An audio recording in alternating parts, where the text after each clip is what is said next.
আসসালামু আলাইকুম রহমতুল্লাহ বারাকাতুহু। সম্মানিত ভিউয়ার্স, দর্শক শ্রোতা, আমরা 65 নম্বর ভিডিও ক্লিপ আলোচনা করব উম্মে হানি বিনতে আবি তালিব রাদিয়াল্লাহু তাআলা আনহা সম্পর্কে, অর্থাৎ যিনি আলী রাদিয়াল্লাহু তাআলা আনহুর বোন, রাসূলুল্লাহ সাল্লাল্লাহু আলাইহি ওয়াসাল্লামের চাচাতো বোন, আবু তালিবের মেয়ে। তিনি as-সাইয়্যিদা আল-ফাদিলা, তিনি সৈয়দা, সৈয়দ বংশের, কোনো সন্দেহ নেই। ফজিলতপূর্ণ উম্মে হানি রাসূলুল্লাহ সাল্লাল্লাহু আলাইহি ওয়াসাল্লামের চাচার বেটি, অর্থাৎ তিনি চাচাতো বোন, আবু তালিবের মেয়ে। তিনি হাশেমি এবং মাক্কি। তার নাম ছিল ফাখতা, কেউ কেউ বলেছেন যে হিন্দ তার নাম।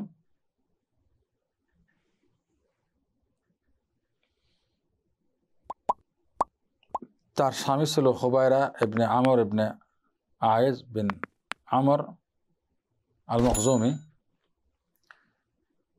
তার ফজিলতের ব্যাপারে বলতে পারি যে সহিহ মুসলিমের হাদিস, সহিহ মুসলিম 2527, আবু হুরায়রা রাদিয়াল্লাহু তাআলা থেকে বর্ণিত, রাসূলুল্লাহ সাল্লাল্লাহু আলাইহি সাল্লাম উম্মে হানিকে বিবাহের প্রস্তাব দিয়েছিলেন। অর্থাৎ যখন আলাদা হয়ে যান তিনি, তার স্বামী অমুসলিম থাকার কারণে তিনি ইসলাম গ্রহণ করেছেন, সম্পূর্ণ আলাদা হয়ে গেলেন তখন। অথবা তিনি বলেছেন, হে আল্লাহ রাসূল, আমি তো বয়স প্রাপ্ত হয়ে গেছি এবং আমার অনেক পরিবার পরিজন আছে, বাচ্চা ছেলে সন্তান আছে, অর্থাৎ তাদের লালন পালন করার এই ঝামেলা আপনাকে দিতে চাচ্ছি না। আমি এই এক নম্বর আমার বয়স বিষয়ে আমি সেবা এত করতে পারবো না, এবার আমার পরিবার আছে, সন্তান আছে, তো ওদের ঝামেলা আপনাকে দিতে চাচ্ছি না। আল্লাহ সাল্লাল্লাহু আলাইহি ওয়াসাল্লাম বললেন যে সর্বোত্তম মহিলা যারা উটে চড়ে এবং নিজেদের বাচ্চাদের, ছোট ছোট বাচ্চাদের প্রতি তারা দয়ালু, তারা সর্বোত্তম মহিলা।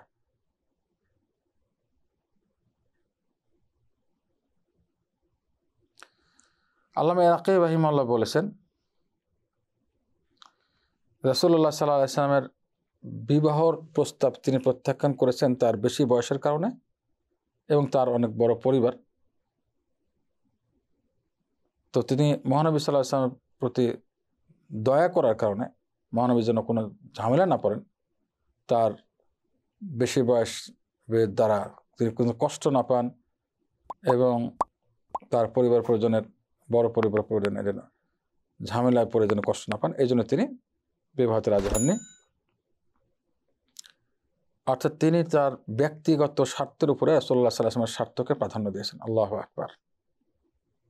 এত বড় ফজিলত থেকে তিনি, স্ত্রী হওয়ার ফজিলত থেকে দূরে থেকেছেন, মহানবী সাল্লাল্লাহু আলাইহি ওয়াসাল্লামের প্রতি দয়া, মহানবী সাল্লাল্লাহু আলাইহি ওয়াসাল্লাম দয়া করে ভালোবেসে।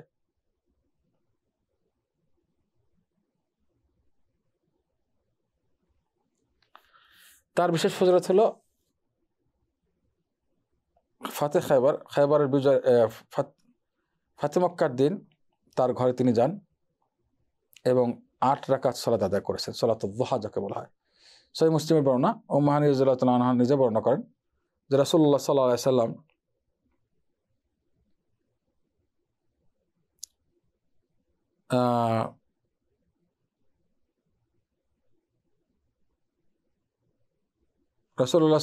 সাল্লাম গোসল করার জন্য যান। তিনি তখন ফাতেমা রাদিয়াল্লাহু তাআলা আনহা তাকে পর্দা করে রেখেছিলেন কাপড় দিয়ে গোসলের সময়।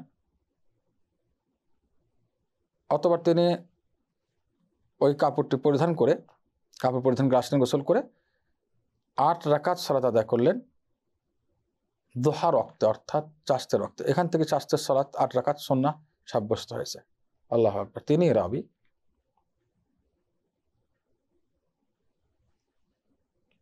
তিনি ইন্তেকাল করেছেন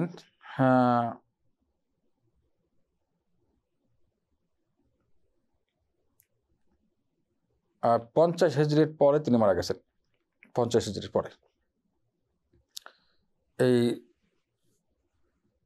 উম্মে হানি রাদিয়াল্লাহু তাআলা আনহার জীবনের রেফারেন্স হলো আল ইসাবা কিতাব 4 নম্বর খণ্ড 503, সিয়ার আলাম আল নুবালা হাফেজ যাহাবীর 1 নম্বর খণ্ড 11, ওসতুল গাবা ইবনে আসিরের 7 নম্বর খণ্ড 213 এবং 404 পৃষ্ঠা।